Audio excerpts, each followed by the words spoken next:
اعوذ باللہ السمیع العلیم من الشیطان الرجیم من ہمزہ ونفخہ ونفثہ۔ سورہ الانعام کی آیت نمبر 124، 125، 126 اور 127 میں اللہ رب العالمین کا ارشاد گرامی ہے، اور جب ان کے پاس کوئی آیت پہنچتی ہے تو کہتے ہیں کہ ہم ہرگز ایمان نہیں لائیں گے جب تک ہمیں بھی وہی چیز نہ دی جائے جو اللہ تبارک و تعالیٰ کے رسول کو دی گئی ہے، اور یہ بات تو اللہ ہی خوب جانتا ہے کہ وہ اپنی رسالت کس کو عطا فرمائے۔ جو لوگ گناہ کر رہے ہیں ان کو عنقریب اللہ تبارک و تعالیٰ کے ہاں ذلت نصیب ہوگی، اور اسلام کے خلاف جو تدبیریں یہ کر رہے ہیں اس کی وجہ سے ان کو بہت سخت عذاب دیا جائے گا۔ ہدایت کا معاملہ سراسر توفیق الہی پر موقوف ہے، تو جس شخص کو اللہ تبارک و تعالیٰ ہدایت دینا چاہتا ہے تو اس کے سینے کو اسلام کے لیے کھول دیتا ہے،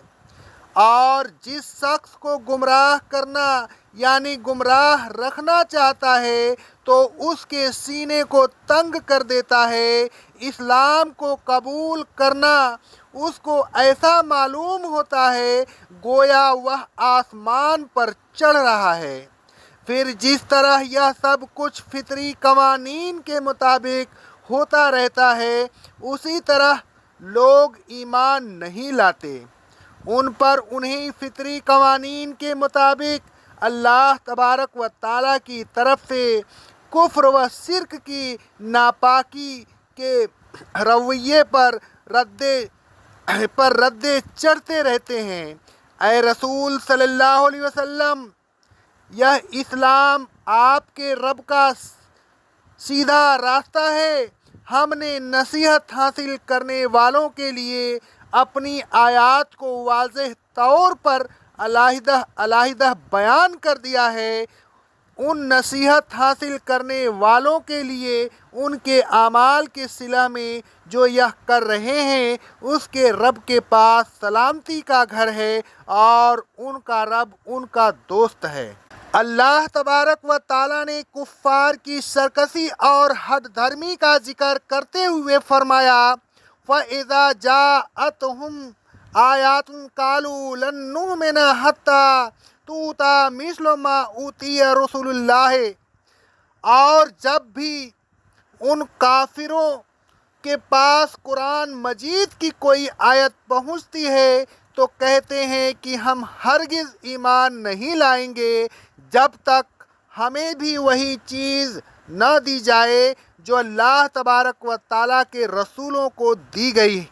یعنی ہم اس وقت تک ایمان نہیں لائیں گے جب تک خود ہم پر وحی نازل نہ ہو اور ہم کو بھی اللہ تبارک و تعالیٰ کی طرف سے کوئی کتاب بے ہدایت دی جائے۔ کفار کا یہ مطالبہ سراسر لغو ہے۔ رسالت کا منصب کسی کے مانگنے سے نہیں ملتا، بلکہ اسی کو ملتا ہے جس کو اللہ تبارک و تعالیٰ اس منصب کے قابل سمجھتا ہے۔ اللہ عالم حیث یجعل رسالتہ، اور یہ اللہ تبارک و تعالیٰ ہی جانتا ہے کہ کون منصب رسالت کس کو دے اور کون اس منصب کا اہل ہے۔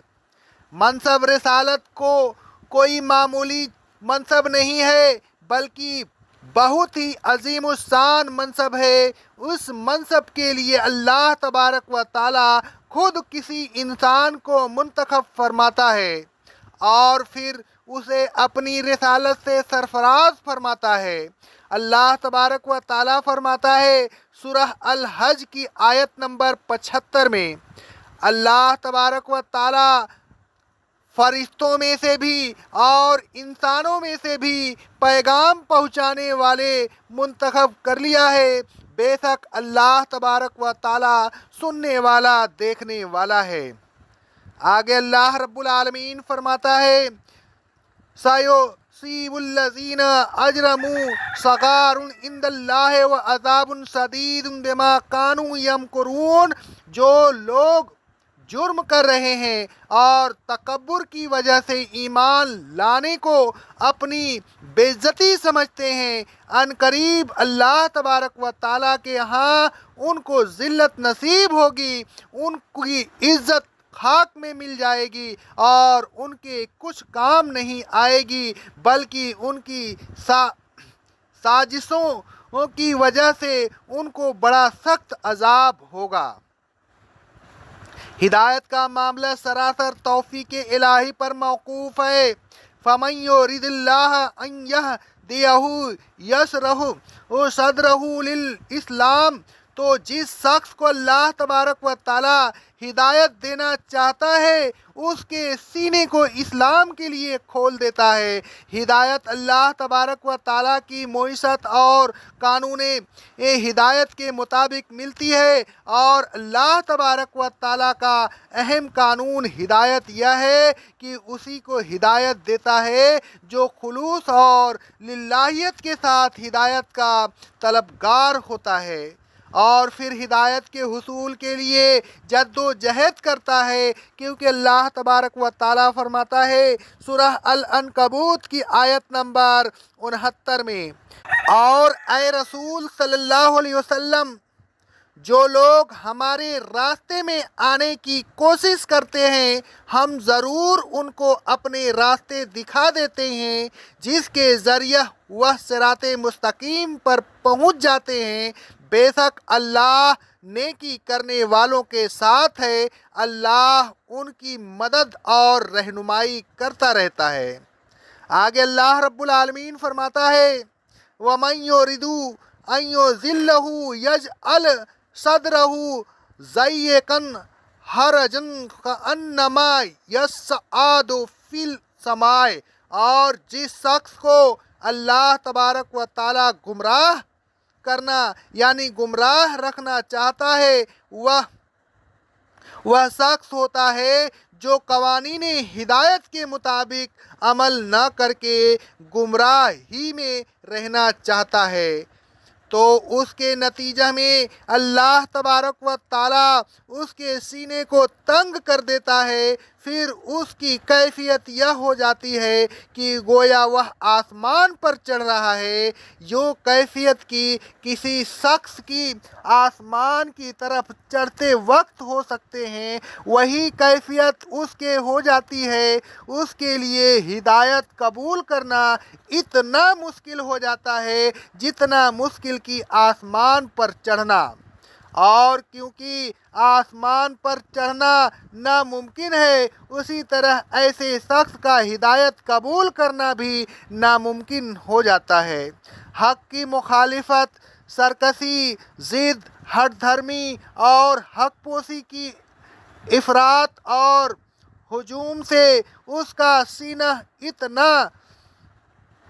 گھٹ جاتا ہے کہ حق کے لیے اس میں کوئی جگہ باقی نہیں رہتی۔ اب وہ حق کو قبول کرے تو کیسے کرے؟ فطری قوانین اور معیشت الہی کے مطابق جس طرح یہ سب کچھ ہوتا ہے کذالک یجعل اللہ الرجس علی الذین لا یؤمنون، اسی طرح اللہ تبارک و تعالیٰ ایمان نہ لانے والوں پر کفر اور شرک کی ناپاکیاں ڈالتے رہتا ہے۔ کفر اور شرک کی ناپاکی کے رد ان کے قبول و اذہان پر انہی فطری قوانین اور معیشت الہی کے مطابق چڑھتے رہتے ہیں، بس پھر قبول و اذہان پر مہر لگ جاتی ہے اور ہدایت کا ملنا محال ہو جاتا ہے۔ آگے اللہ رب العالمین فرماتا ہے سورہ البقرہ کی آیت نمبر 6 اور 7 میں، اے رسول صلی اللہ علیہ وسلم، بے شک جو لوگ حق کو چھپاتے ہیں انہیں آپ ڈرائیں یا نہ ڈرائیں دونوں برابر ہے، وہ ایمان نہیں لائیں گے ان کے دلوں اور کانوں پر اللہ تبارک و تعالیٰ نے مہر لگا دی ہے، ان کی آنکھوں پر نصب کا پردہ پڑا ہوا ہے، ان کے لیے بہت بڑا عذاب ہے۔ آگے اللہ رب العالمین فرماتا ہے سورہ التوبہ کی آیت نمبر 125 میں، اور رہے وہ لوگ جن کے دلوں میں نفاق اور حسد کی بیماری ہے، تو نئی صورت نازل ہونے سے ان کے نفاق اور حسد کی گندگی میں اضافہ ہوتا ہے، اور انہیں جب موت آتی ہے تو اس حالت میں آتی ہے کہ وہ کافر ہوتے ہیں۔ آگے اللہ رب العالمین فرماتا ہے سورہ یونس کی آیت نمبر 100 میں، کوئی شخص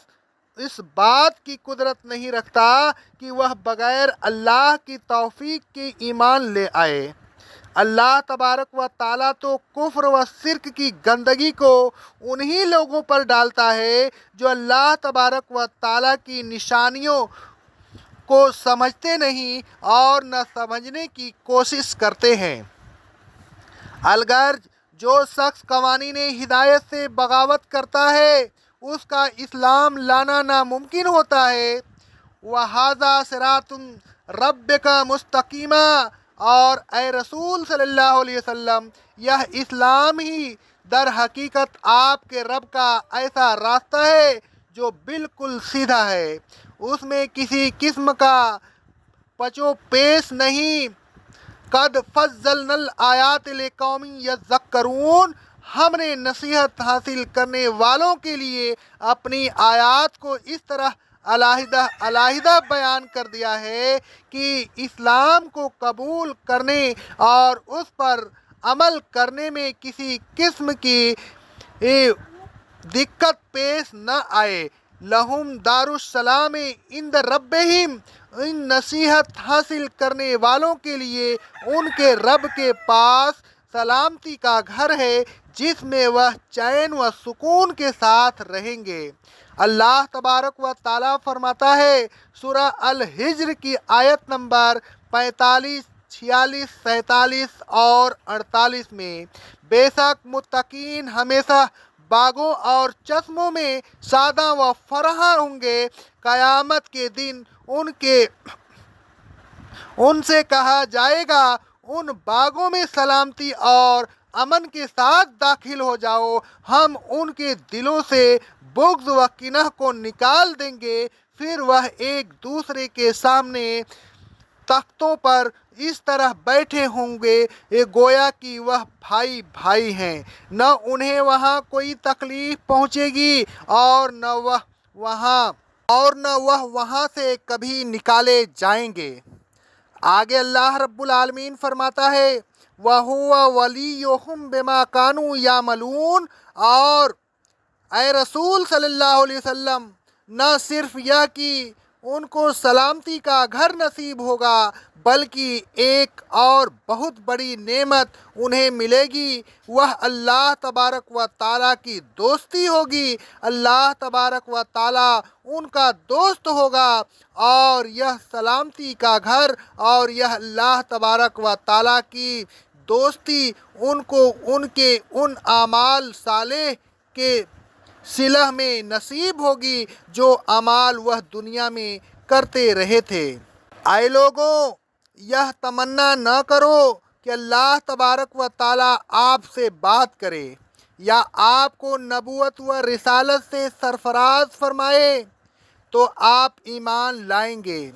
نبوت کا دینا یہ تو اللہ تبارک و تعالیٰ کی پسند پر موقوف ہے، وہ خوب جانتا ہے کہ نبوت اور رسالت کس کو